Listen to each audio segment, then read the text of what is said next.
Didik TV KPM.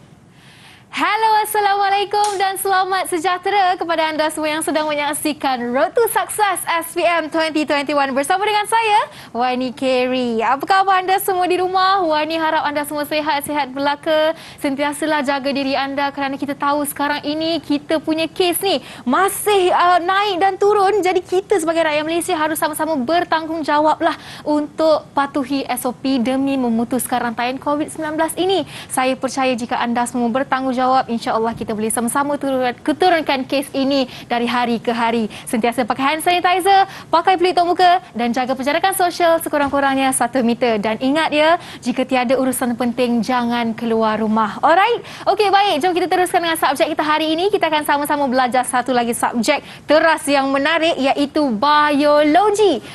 Merupakan satu subjek yang agak mencabar untuk pelajar-pelajar dalam aliran sains. Tapi sebenarnya kalau anda tahu teknik yang betul, cara menjawab yang betul, insya-Allah boleh skor A+ punyalah. Jadi kalau nak tahu siapa guru kita hari ini, apa kata kita saksikan dulu profil beliau.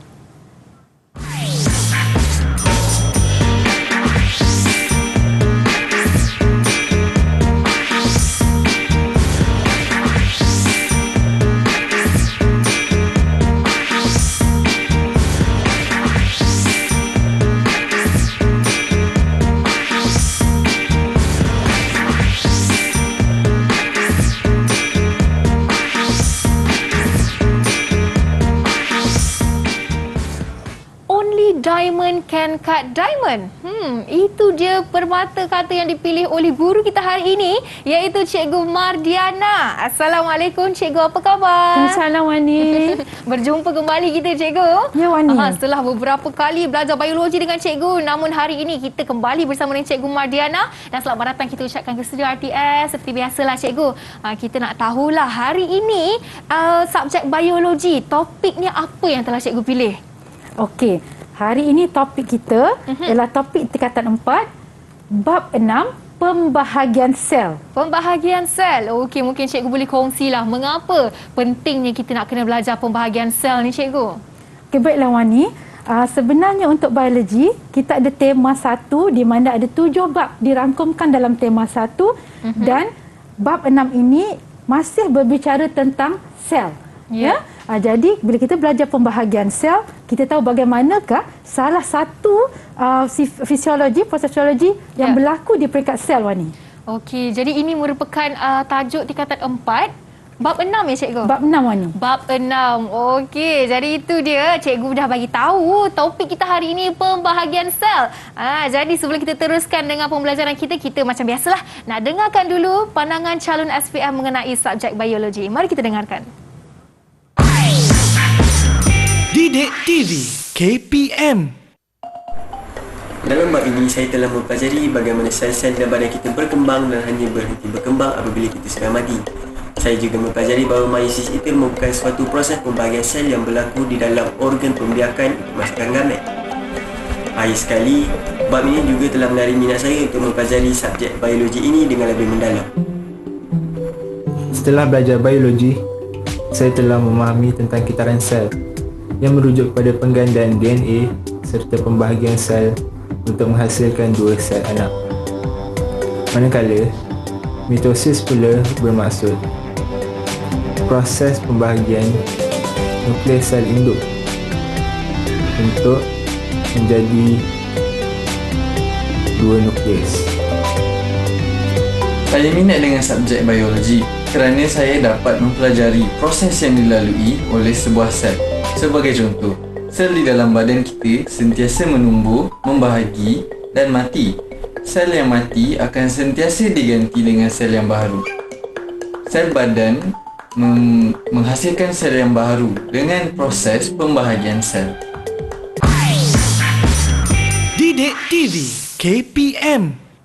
Itu dia pandangan calon SPM mengenai subjek biologi dan rata-rata daripada mereka mengatakan subjek ini adalah subjek yang mereka gemari. Namun cikgu, suka juga. Tapi sebenarnya senang ke nak skor A+ untuk subjek ni cikgu? Macam subjek lain juga Wani, cikgu berpendapat sekiranya telah melakukan persediaan Ya. dan disusuli dengan latihan yang betul dan mencukupi serta mahir teknik menjawab ataupun teknik-teknik dan kemahiran yang diperlukan dalam peperiksaan, insya-Allah A+ sudah tentunya milik calon tadi. Itu dia kata-kata Cikgu Mardiana kita. Tapi untuk subjek hari ini biologi, topik pembahagian sel ini, dalam topik ini, bahagian apa yang paling susah dan mencabar bagi murid sebenarnya Cikgu? Mungkin Cikgu boleh kongsikan? Okey, jadi hari ini cikgu akan berkongsikan beberapa perkara dan mulailah di awal ni cikgu tekankan yang untuk bagaimana yang perlu diberi perhatian bagi secara keseluruhan bagi bab 6 ini ialah iaitu murid-murid harus boleh melukis setiap fasa dalam pembahagian sel. Ya. Murid juga boleh menerangkan dengan ringkas apa berlaku dalam fasa pembahagian sel tersebut. Murid boleh mengaplikasikan pembahagian sel di dalam kehidupan dan terakhir murid juga boleh menerangkan sekiranya pembahagian sel tadi berlaku dengan tidak tertib. Tu dia ada empat proses yang penting harus semua murid kuasai dalam bahagian ini Cikgu, Betul, topik Wani. ni. Ya. Okey, jadi kita pun tak sabar nak tunggu lagi apa teknik dan tips yang akan Cikgu kongsi bersama dengan kita. Selepas ini hanya dalam Road to Success SPM 2021. Didik TV KPM.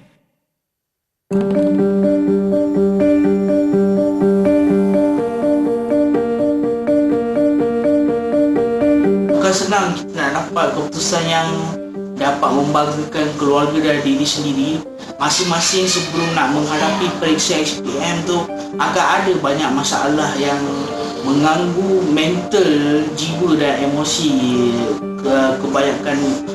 untuk kebanyakan pelajar.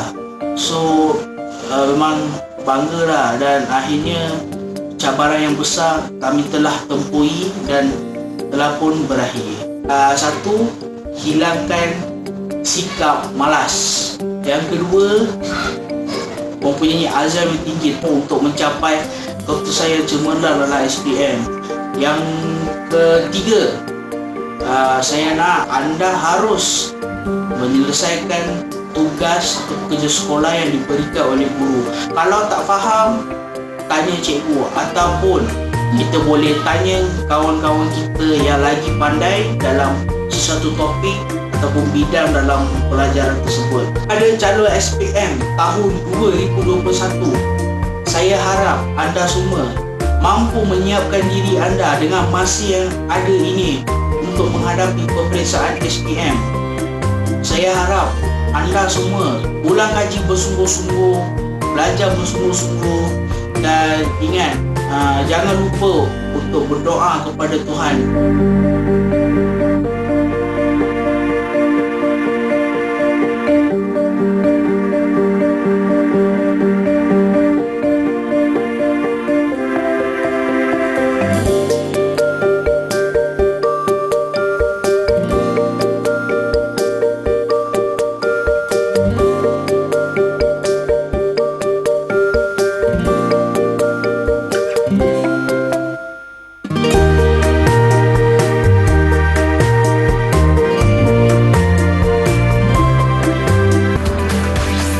Didik TV KPM. Bertemu kembali dalam Road to Success SPM 2021 bersama dengan saya, Wani Carey. Dan untuk subjek hari ini, kita akan sama-sama belajar biologi, khususnya topik pembahagian sel. Okey, jadi sekali lagi Wani nak ingatkan, mungkin ada semua yang dalam kesibukan sedang menonton Road to Success hari ini, Wani nak pesan untuk sentiasalah patuh SOP, okey? Di mana saja anda berada, nak beli makanan untuk ulang kaji ke, make sure kena jaga SOP.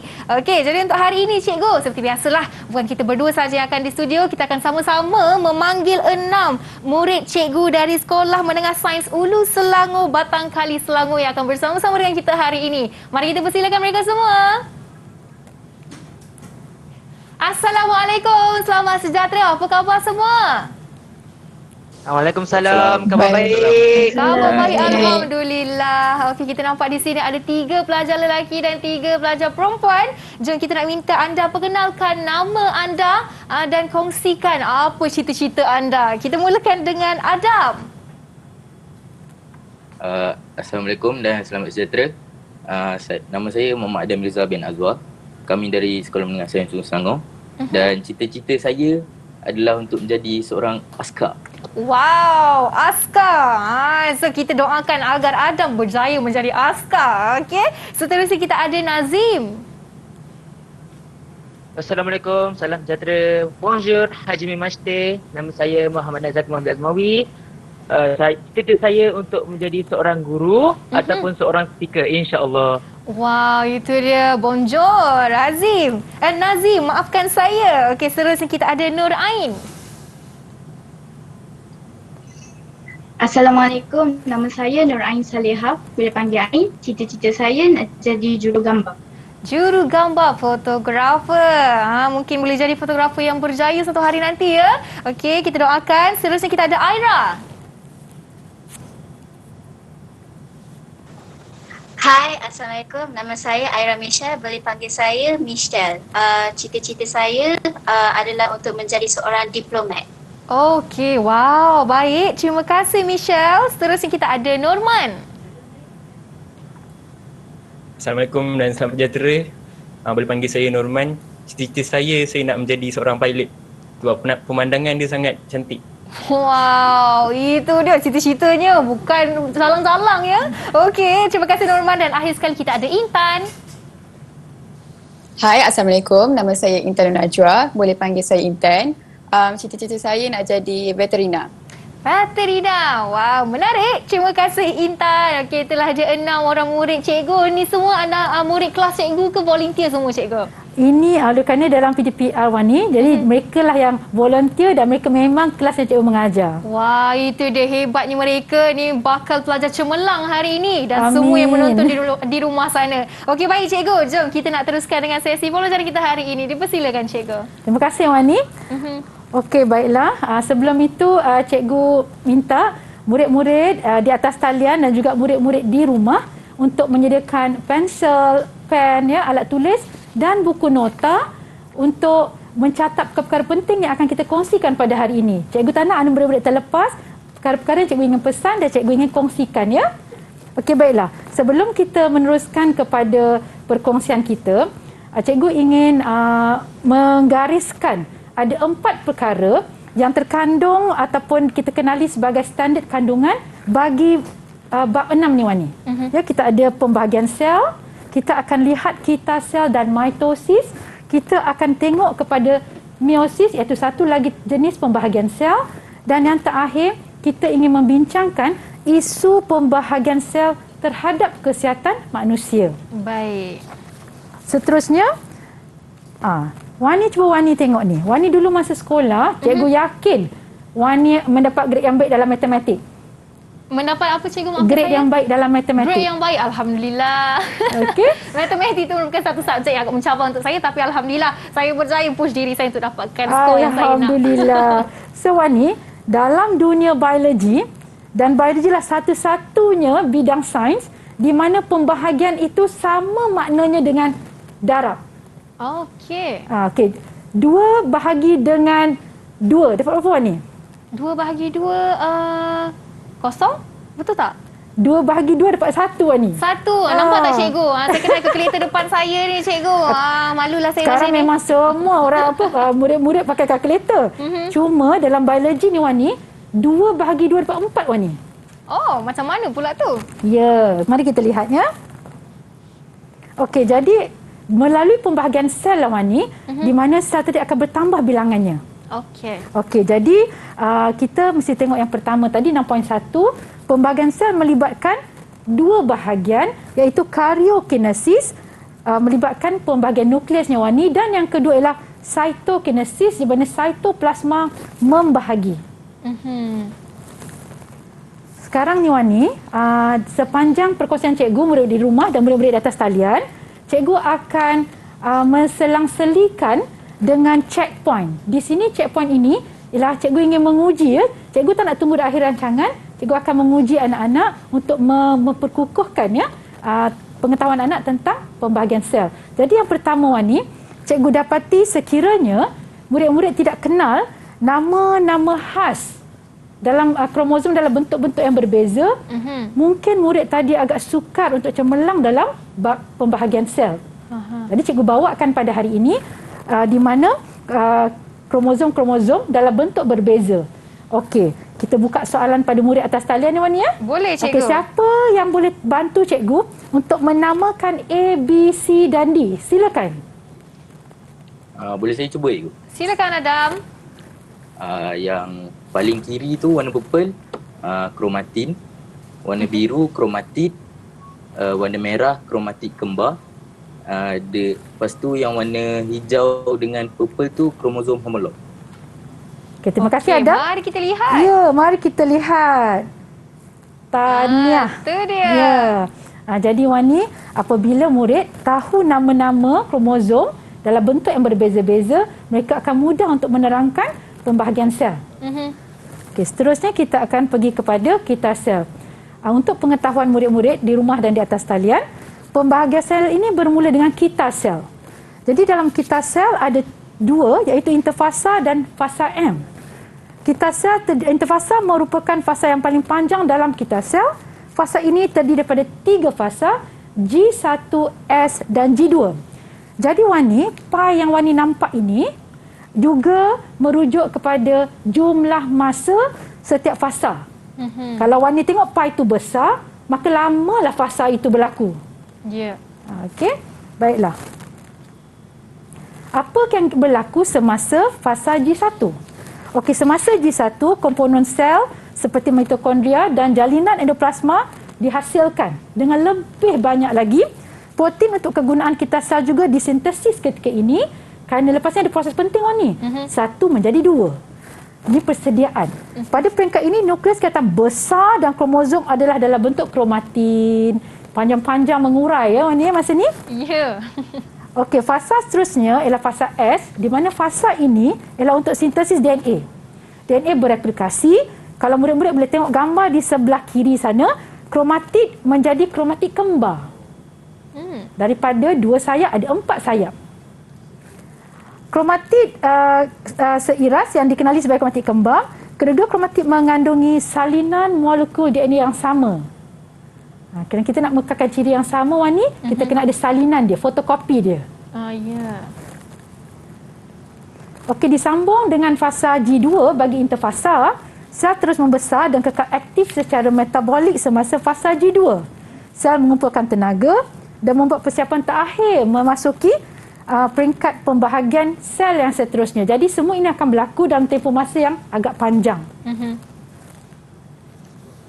Okey, apabila masuk ke fasa M, untuk melengkapkan kita sel tadi, fasa M terdiri pada 2 peringkat, iaitu mitosis dan cytokinesis. Ada 2 perkara yang akan berlaku, 2 peristiwa di sini. Dan mitosis melibatkan 4. Kalau bagi pelajar biologi Wani, perkara ini satu perkara yang wajib diketahui, iaitu PubMed. PubMed? Yes.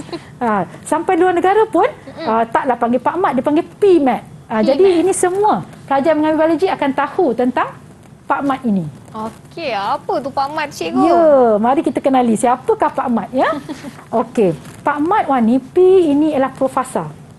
Jadi profasa apa yang berlaku seperti dalam rajah, nukleus dan kromatin mula memendek dan menebal. Kalau tadi panjang, sekarang sudah pendek dan menebal. Dan kromozom terdiri daripada 2 berbenang seiras yang disebut kromatid kembar. Membran nukleus terurai. Kalau kita nampak Wani dah tak ada nukleus dah. Ya, dah mula terbuka semuanya. Gelendong mula terbentuk. Okey, seterusnya kita pergi pada M, iaitu metafasa. Okey, seperti awalnya tadi Wani, Cik Bara beritahu, antara bila Wani tanya apa yang susah, apa yang perlu mahir ya Wani, ialah melukis. Melukis. Ya, jadi di sini untuk metafasa, cikgu minta murid-murid di atas talian sila lukiskan metafasa, di mana lukisan tadi haruslah menceritakan tentang 3 poin ini. Okey, murid-murid di atas talian boleh mula melukis sementara cikgu menerangkan ya. Sentriol berada di kutub sel yang bertentangan. Gentian gelendong menetapkan kromozom pada satah khatulistiwa. Kromozom tersusun dalam barisan di satah khatulistiwa. Jadi bolehkah kita minta mereka untuk menunjukkan lukisan Wani? Okey, jom. Siapa dah siap sila tunjuk jawapan anda di kamera. Ini mungkin senang kacang je bagi anda. Wow, Adam. Dalam 1 minit lukisan anda jadi macam tu. Hebat. Okey, yang lain Intan, belakang sikit Intan. Okey, cikgu nampak ya jawapan Nampak? mereka? Ya. Adam punya betul. Cuma Adam tak ada membran sel. Membran sel. Bagi Nazim Akmal, lukisan Nazim Akmal perlu diperbetulkan lagi sebab ini masih dalam bentuk kromatik kembar.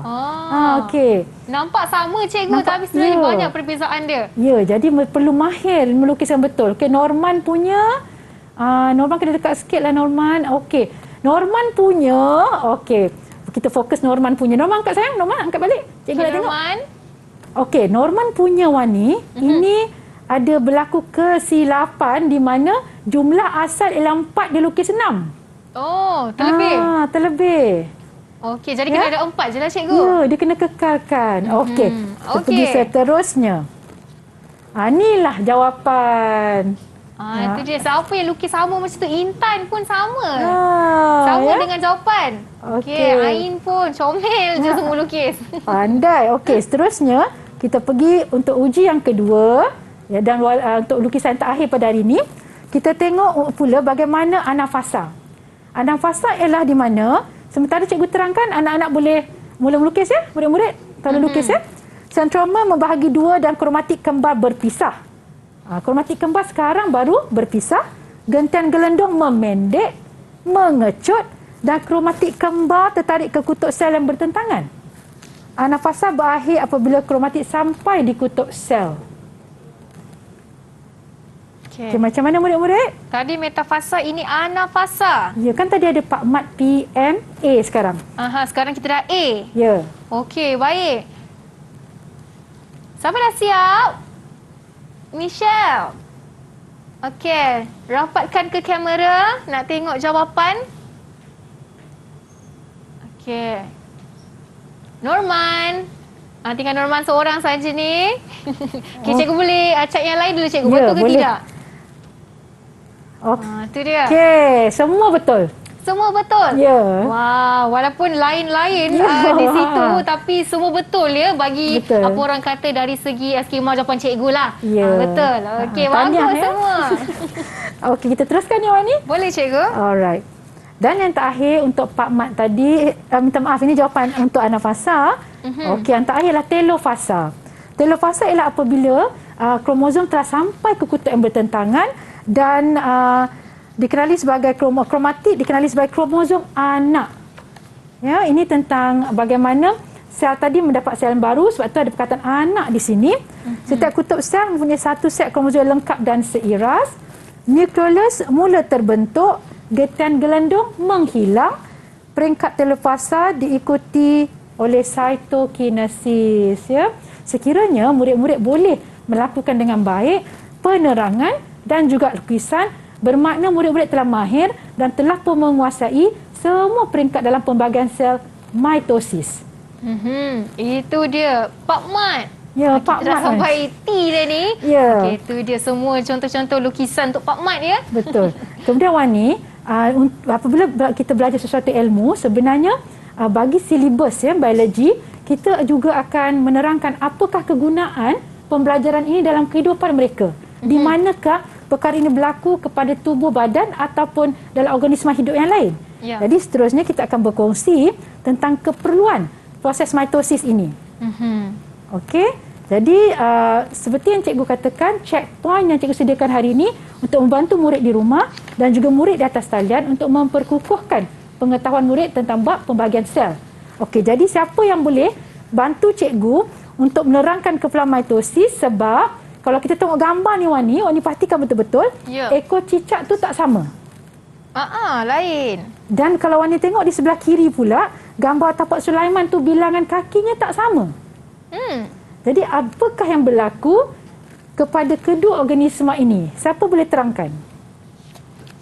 Siapa saya boleh bagi tahu? Okey, Adam, silakan. Melalui proses mitosis ni, cicak dengan tapak Sulaiman dia mampu menghasilkan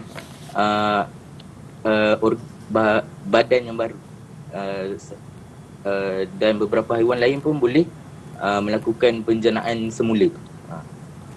Okey, kalau Wani dengar perkataan yang Adam gunakan penjanaan semula, cikgu nak minta tolong Wani, ada di papan putih tu, Wani tolong tampalkan regenerasi Wani.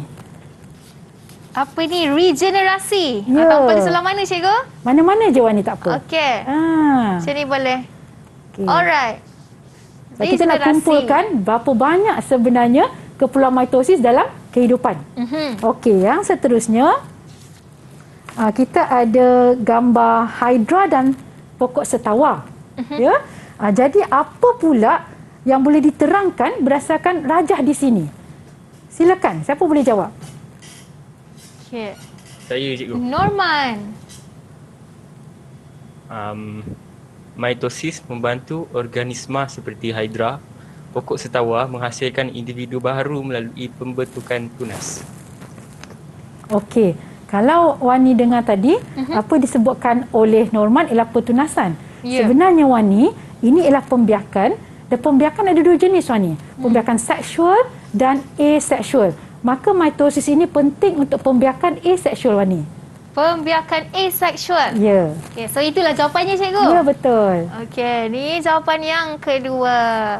Okey, yang seterusnya kita ada gambar luka yang dirawat akhirnya sudah pun pulih. Apa yang berlaku di sini? Okey, siapa nak cuba? Okey, Michelle. Saya nak cuba. Okey. Apabila kecederaan berlaku kepada badan kita, mitosis akan menghasilkan sel-sel yang baru untuk menggantikan sel yang dah mati atau dah rosak.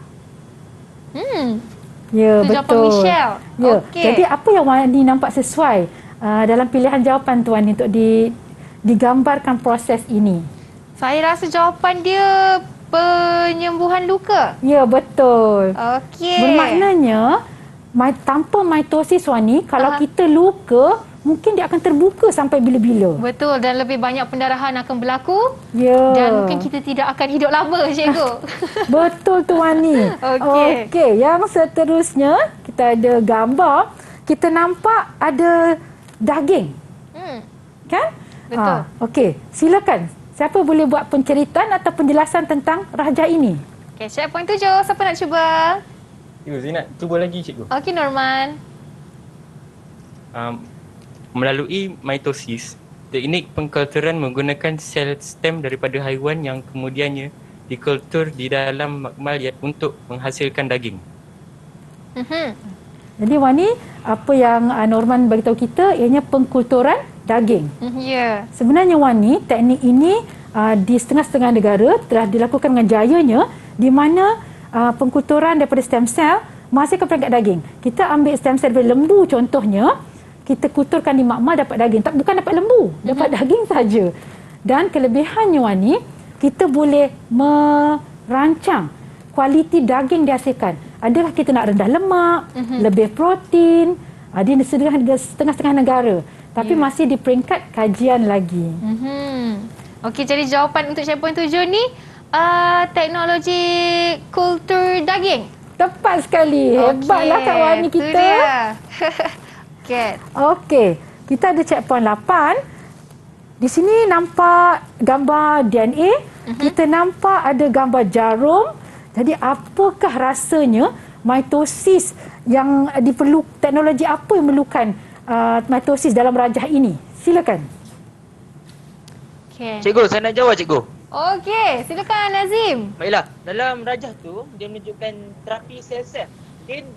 Dia menggunakan sel stem daripada susum tulang bagi merawat rawan yang rosak. Hasil dia akan menghasilkan organ secara mitosis. Jelas tak Wani jawapan? Mungkin kita boleh minta Nazim untuk ulang sekali lagi, tapi dekatkan mikrofon Nazim. Oh, maaf. Okey. Dalam rajah tadi, dia menunjukkan terapi sel stem. Terapi sel stem ni, dia menggunakan sel stem daripada susum tulang bagi merawat rawan yang rosak. Hasil dia akan menghasilkan organ secara mitosis. Tu jawapannya cikgu. Ya, Okey, terima kasih betul. Nazim. Wani tahu tak sebenarnya teknologi ini antara teknologi yang sangat diusahakan kerana didapati ramai pesakit yang mengalami kerosakan organ, akhirnya tidak dapat menjalani hidup yang berkualiti. Maka dengan teknologi stem cell ini, kita dapat hasilkan organ daripada DNA pesakit itu sendiri. Itulah dia teknologi stem cell. Ya. Okey. Dan yang terakhir, yang cikgu nak uji, kita nampak gambar tumbuhan dalam tabung uji dan bekas kaca. Apakah yang diceritakan di sini? Okay, siapa nak jawab? Saya belum dengar suara Ain. Saya nak Okey, cuba. silakan Ain. Dalam bidang pertanian, teknik pengkulturan tisu tumbuhan digunakan untuk menghasilkan anak-anak pokok melalui pengkulturan sel-sel induknya tanpa melalui proses persenyawaan. Betul. Okey. Jadi jawapannya adalah teknologi kultur tisu. Ya, jadi kalau kita tengok di atas papan putih tadi Wani, dah ada 6 keperluan mitosis dalam kehidupan kita. Ya. Itu dia yang apa orang kata ada kaitan dengan kehidupan kita. Jadi sebenarnya biologi ni mungkin bagi mereka yang kata susah, mungkin mereka fikir hanya belajar berdasarkan buku saja. Tapi kalau mereka cuba untuk orang kata aplikasikan dengan kehidupan seharian, senang je kan nak skor A+ cikgu. Tengok kakak Wani kita bagi semangat. Dia cuba bagi semangat ni. Betul Wani, tepat. Okey. Alright cikgu, kita dah buat sampai ke checkpoint 9. Nampaknya mereka semua dapat jawab dengan betul. Mereka dah faham sebenarnya proses-proses ini. Jadi lepas ni kita nak belajar lebih banyak lagi bersama dengan Cikgu Madiana. Hanya selepas ini dalam Road to Success SPM 2021. Jangan ke mana-mana. Didik TV KPM. Cegah COVID-19, elakkan 3C, amalkan 3W norma baharu di tempat kerja. Penularan wabak COVID-19 yang melanda negara kita dan seluruh dunia telah merubah kehidupan kita dari kebiasaan lama kepada norma baharu. Bagi mencegah dan mengawal penularan COVID-19 di tempat kerja, langkah-langkah bagi mengelakkan 3C dan mengamalkan 3W adalah penting untuk memutus rantaian COVID-19. Ingat, perjuangan melawan COVID-19 masih belum tamat. Elakkan 3C, iaitu crowded places, tempat sesak, seperti berada di ruang perhimpunan semasa roll call dan semasa makan di kantin. Confined spaces, tempat tertutup, seperti pantry, surau, ruang rehat, lift dan bilik persalinan. Tingkatkan aliran udara dengan membuka tingkap di tempat tertutup.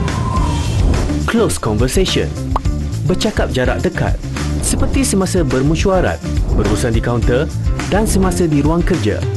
Sebarang mesyuarat yang melibatkan ramai pekerja harus dibuat dalam talian. Amalkan 3W, iaitu wash, cuci. Mengamalkan kebersihan diri dengan kerap cuci tangan dengan air dan sabun atau guna hand sanitizer. Sediakan hand sanitizer di pintu masuk dan lain-lain tempat strategik di tempat kerja. Wear, pakai. Individu yang bergejala pernafasan, batuk atau selsema dan pekerja yang selalu berurusan dengan orang ramai seperti di kaunter perkhidmatan hendaklah memakai penutup mulut dan hidung. Warn, beri amaran. Polisi tidak bersalaman. Kita boleh terus bertegur sapa dan memberi salam kepada rakan sekerja dengan meletakkan tangan kanan di dada kiri dan tunduk sedikit sebagai tanda hormat. Amalkan etika batuk dan bersin. Lakukan disinfeksi di tempat yang kerap disentuh dan digunakan. Lakukan pemeriksaan suhu badan dan gejala pernafasan di semua pintu masuk tempat kerja. Mereka yang demam atau bergejala tidak dibenarkan memasuki bangunan tempat kerja dan diarahkan mendapatkan rawatan dengan segera dan kekal berada di rumah sehingga sembuh. Bagi mengelakkan 3C dan mengamalkan 3W adalah menjadi tanggungjawab pihak pengurusan. Peka dengan maklumat dan polisi terkini yang dikeluarkan oleh kerajaan dan segera memaklumkan kepada pekerja. Sentiasa amalkan penjarakan sosial sekurang-kurangnya 1 meter dari pekerja lain dan mengamalkan tahap kebersihan yang tinggi. Melakukan saringan kesihatan dan tingkatkan tahap kebersihan pengendali makanan. Pekerja dinasihatkan supaya tidak berkongsi makanan dan peralatan makanan. Menjadualkan giliran bekerja supaya bilangan minimum sahaja yang hadir manakala pekerja lain boleh bekerja dari rumah.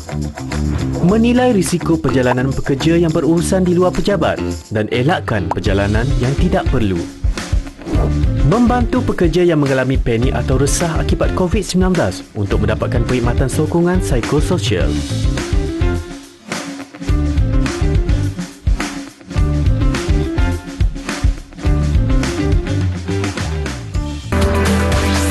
Didik TV KPM. Kembali dalam Road to Success SPM 2021 bersama dengan saya Wani Kerry dan kita masih lagi bersama dengan Cikgu Mardiana selaku Pegawai Perkhidmatan Pendidikan dan 6 murid dari Sekolah Menengah Sains Ulu Selangor Batangkali Selangor untuk subjek biologi topik pembahagian sel. Okey, baiklah, seperti tadi kita dah sama-sama belajar mengenai pembahagian sel, kita sel dan mitosis dan juga keperluan mitosis dalam kehidupan seharian. Jadi sekarang ini kita nak teruskan pembelajaran kita dengan meiosis. Betul, Cikgu? Tepat sekali. Okey, jom kita teruskan. Dipersilakan, Cikgu. Terima kasih, Wani. Okey, untuk pembelajaran seterusnya, murid-murid, kita tak lengkaplah pembahagian sel sekiranya kita tidak belajar tentang meiosis juga.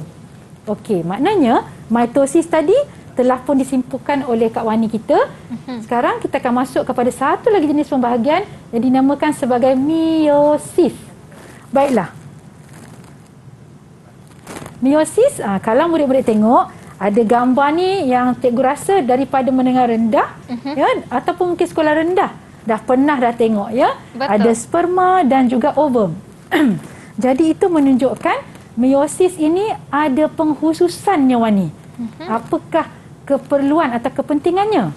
Baiklah, meiosis ialah proses pembahagian sel yang berlaku dalam organ pembiakan untuk menghasilkan gamet yang mempunyai bilangan kromosom separuh. Haploid. Daripada bilangan kromosom sel induknya iaitu diploid. Meiosis juga menghasilkan variasi genetik dalam spesies yang sama. Cikgu telah pewarnakan beberapa perkataan warna merah, Wani, di situ.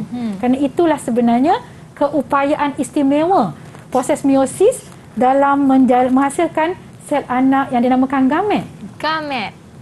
Okey. Jadi, berbeza dengan mitosis, meiosis ada dua peringkat. Ada meiosis 1 dan meiosis 2.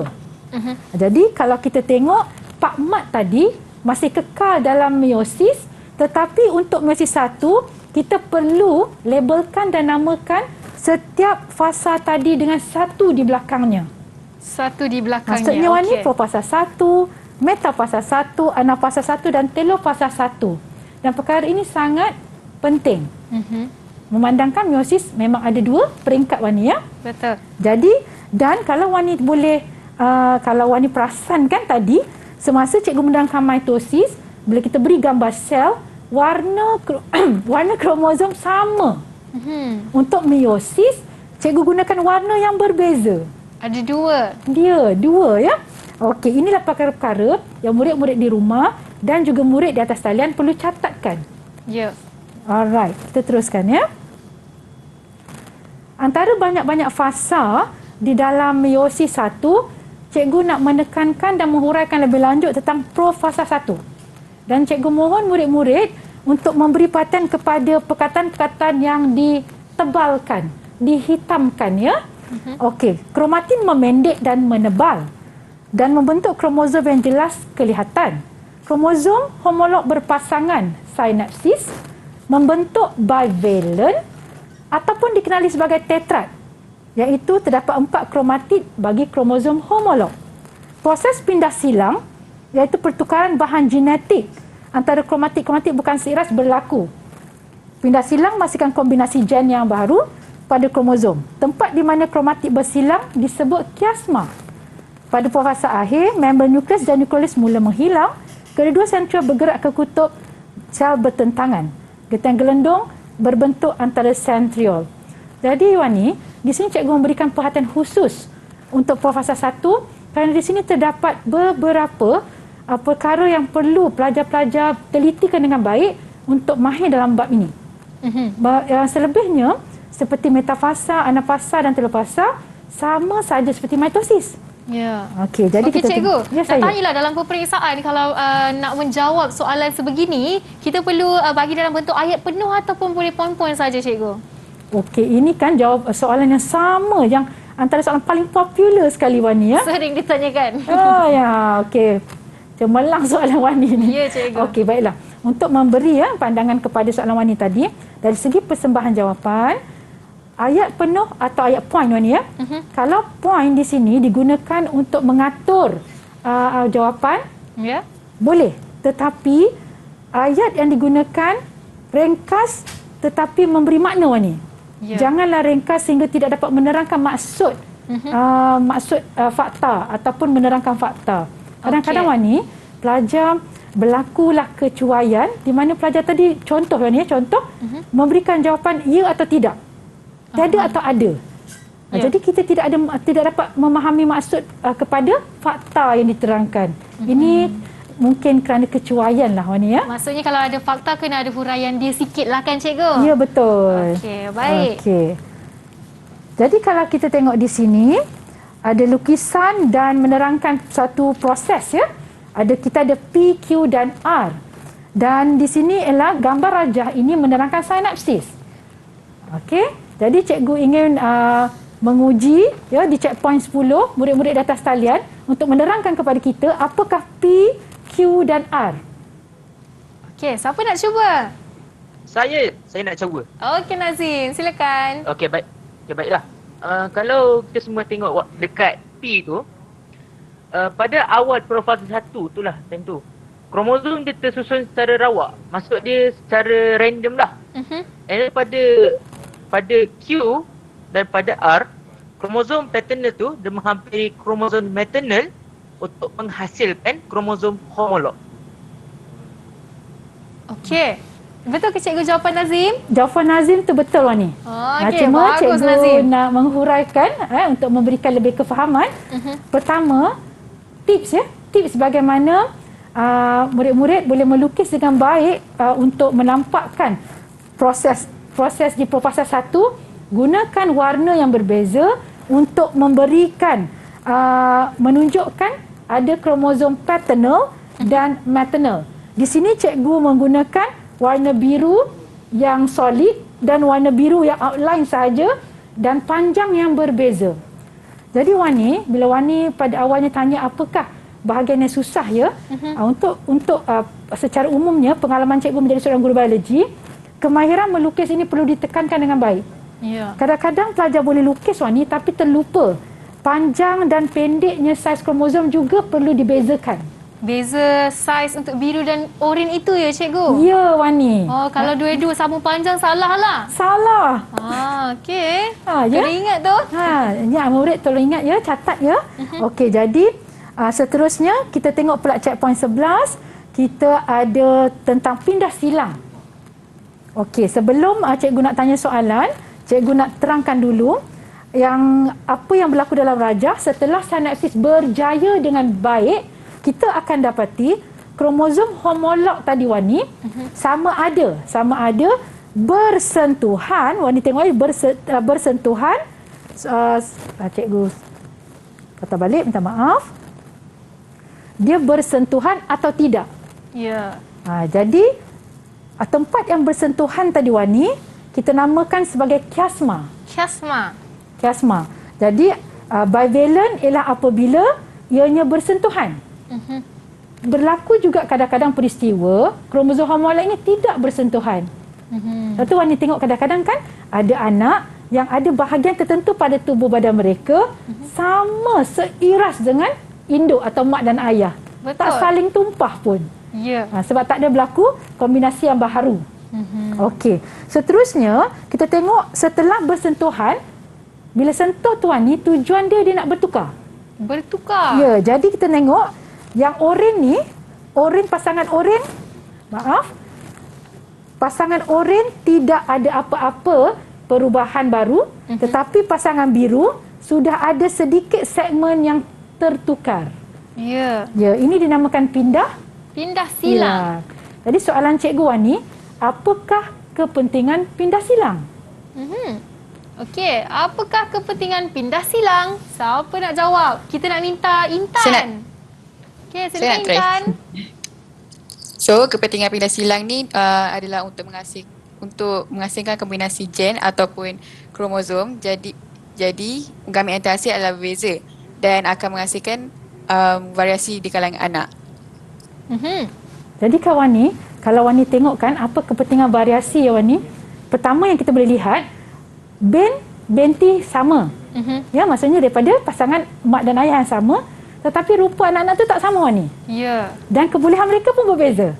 Contohnya ada yang boleh lari laju. Ya, abang boleh lari laju, adik mungkin boleh mendapat grade yang lebih baik. Betul. Ya, ini walaupun daripada mak ayah yang sama. Ini menunjukkan gamet ibu dan ayah tadi telah pun berlaku kombinasi yang baharu.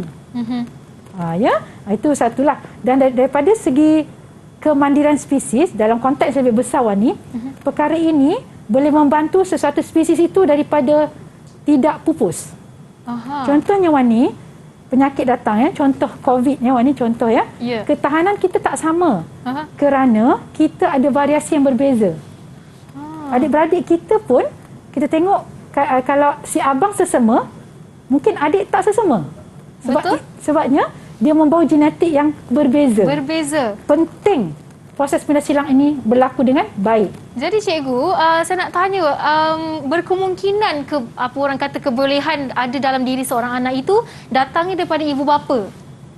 Kelebihan contohnya lah, macam pandai melukis ke, pandai berenang ke, adakah itu datang daripada ibu bapa punya kebolehan juga ke macam mana cikgu? Okey, kalau yang kebolehan yang Wani nyatakan tadi secara khususnya ialah tentang kepintaran dan kecerdasan ya Wani. Dan kecerdasan dan kepintaran ini bukanlah secara mutlak diturunkan daripada ibu bapa ataupun induk. Sebaliknya boleh dilatih dan dipengaruhi oleh persekitaran. Ya.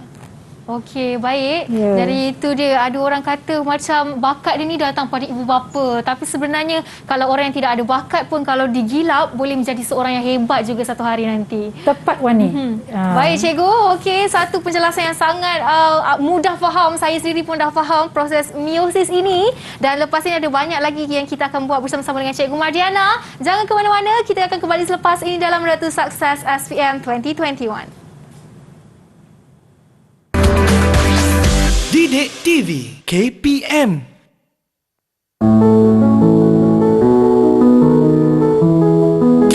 Perasaan saya setelah mendapat keputusan SPM ialah saya amat gembira dan berbangga kerana setelah segala usaha dan juga kerja keras saya berjaya mendapatkan keputusan yang amat cemerlang serta dapat membanggakan keluarga, rakan-rakan dan guru-guru saya yang telah menaruh harapan pada saya.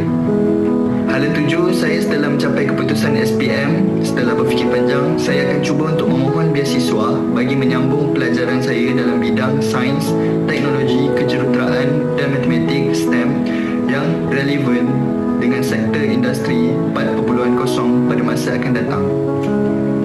Tips dan kata-kata pedoman yang dapat saya berikan kepada calon SPM yang akan datang ialah anda perlulah mempunyai niat yang betul. Pastikan anda menimba ilmu dengan niat yang ikhlas untuk meningkatkan kecemerlangan diri anda, membanggakan keluarga anda serta membangunkan masyarakat dan negara. Seterusnya, anda perlulah berusaha dengan keras dan konsisten dengan kerja anda supaya anda dapat meningkatkan ilmu anda untuk mencapai keputusan yang cemerlang. Seterusnya, anda perlulah percaya pada diri anda yang anda mampu untuk mendapatkan keputusan yang cemerlang serta dapat membanggakan diri anda. Akhir sekali, jangan berputus asa. Teruskan usaha anda walau sesusah mana pun perjalanan anda. Teruskan mengayuh sehingga anda tiba ke destinasi anda. Saya doakan kepada semua calon-calon SPM agar anda semua mendapat keputusan yang cemerlang serta dapat membanggakan diri anda serta keluarga anda. Itu sahaja pada saya. Terima kasih dan jumpa lagi.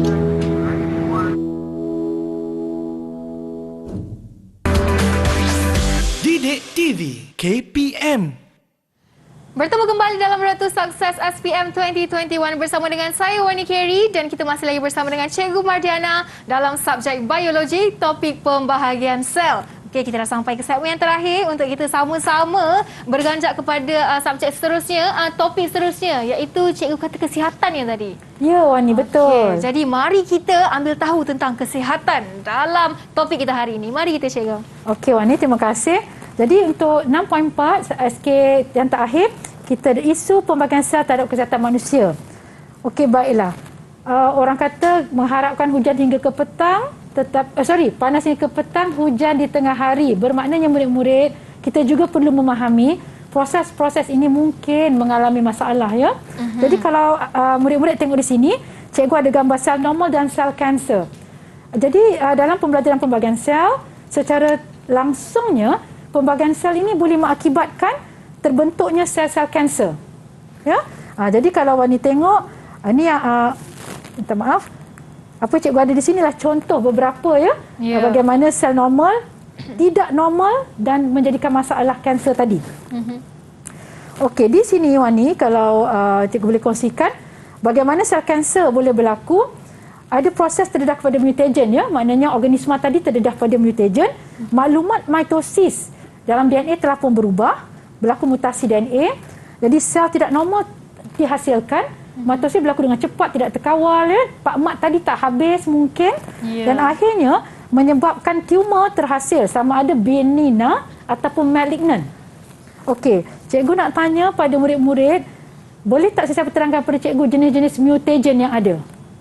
Jenis mutagen? Hai cikgu. Okey, silakan Ain. Ada terdapat 3 jenis mutagen, iaitu fizikal, kimia dan biologi. Contoh mutagen fizikal ialah sinaran radioaktif atau sinar terion. Contoh mutagen kimia ialah bahan kimia yang bersifat karsinogik ataupun boleh dipanggil karsinogen. Contoh biologi pula ialah virus atau bakteria. Okey. Terima kasih Ain. Terima kasih, ya, cikgu? Ain. Ya, betul. Itu maklumat yang penting, ya. Kita perlu elakkan mutagen tadi, Wani. Baik. Okey, seterusnya kita tengok. Inilah contoh bagaimana sel yang Wani nampak warna merah tu tumor. Tetapi setelah ia bergerak kepada organ yang lain, ianya telah menjadi kanser, Wani. Okey. Di sini untuk checkpoint 13, cikgu ingin berkongsi tentang beberapa jenis rawatan kanser. Okey. Boleh murid-murid atas talian berkongsi dengan kita apakah contoh-contoh rawatan bagi kanser? Okey, Michelle. Silakan. Saya cuba. Okey, untuk rawatan sel kanser ni terdapat 3. Yang pertama, rawatan surgery di mana tempat bahagian yang ada tumor malignan tu akan dibuangkan. Yang kedua, radioterapi, iaitu sinar terion untuk memusnahkan sel-sel kanser. Yang ketiga adalah treatment kemoterapi menggunakan perubatan untuk Okey, itu dia ada 3 jenis perubatan. Terima kasih Aira. Terima kasih Michelle. Okey, dan kalau kita dah berbicara tentang mitosis, ada berlaku kesilapan. Begitu juga meiosis, Wani. Tidak kurang juga kesannya sekiranya meiosis tidak berlaku dengan tertib ataupun sempurna, di mana inilah antara sindrom, ya. Antara sindrom yang disebabkan oleh meiosis yang tidak tertib. Jadi cikgu nak tanya anak-anak untuk memberikan pandangan apakah yang berlaku di sini yang boleh menyebabkan sindrom-sindrom dalam gambar ini. Silakan. Okey, apa yang menyebabkan sindrom seperti dalam gambar itu? Siapa nak jawab? Okey, okey, Intan. Silakan Intan. So, bilangan kromosom dekat dalam individu tersebut ialah tidak normal. Bilangan yang normal bagi manusia ialah 46. Manakala bagi individu tersebut dia kurang ataupun lebih kromosom. Ya, betul. Terima kasih Intan. Jadi kan Wani, sebenarnya kita dah lengkap lah. Kita dah sudah menghabiskan daripada 6.1, 6.2, 6.3 dan akhir sekali 6.4 itu tak isu kesihatan, isu pembagian sel terhadap kesihatan manusia. Jadi cikgu harap murid-murid di rumah, Wani dan juga murid-murid atas talian dapatlah sedikit ilmu ataupun tentang bagaimana mitosis atau pembagian sel ini yang memberi kesan pada kehidupan kita. Okey, itu dia penting mengapa kita perlu ambil berat tentang meiosis dan juga mitosis, cikgu. Betul. Jadi sebelum kita akhiri hari ini, mungkin kita nak dengarkan kata-kata terakhir pada cikgu yang ingin diucapkan kepada anak murid cikgu yang sedang menonton di luar sana dan semua murid atas talian hari ini, cikgu. Okay, terima kasih Wani. Okey, untuk semua murid-murid di luar sana ya dan juga di atas talian, cikgu ingin mengucapkan kepada murid-murid supaya sentiasa menyayangi diri murid-murid, jagalah diri dahulu supaya boleh menjaga keluarga dan orang lain. Ya, itu dia pesanan daripada Cikgu Mardiana ni. Pesan untuk sentiasa jaga diri anda. Dan sekian sajalah pembelajaran kita hari ini daripada Cikgu Mardiana binti Yusof selaku Pegawai Perkhidmatan Pendidikan dan juga 6 murid dari Sekolah Menengah Sains Ulu Selangor Batang Kali Selangor. Kita ucapkan terima kasih kepada Muhammad Adam Mirza, Muhammad Nazim Akmal, Nur Ain Salihah, Aira Michelle, Norman Ishak dan juga Intan Nur Najwa. Kak Wani doakan agar anda berjaya memperoleh markah yang cemerlang dalam biologi dan buatlah ibu bapa anda dan juga Cikgu Mardiana bangga dengan pencapaian anda. Okey, jadi sekian saja pembelajaran kita hari ini. Dari saya Wani Carey, kita jumpa lagi pada masa akan datang hanya dalam Road to Success SPM 2021. Bye-bye.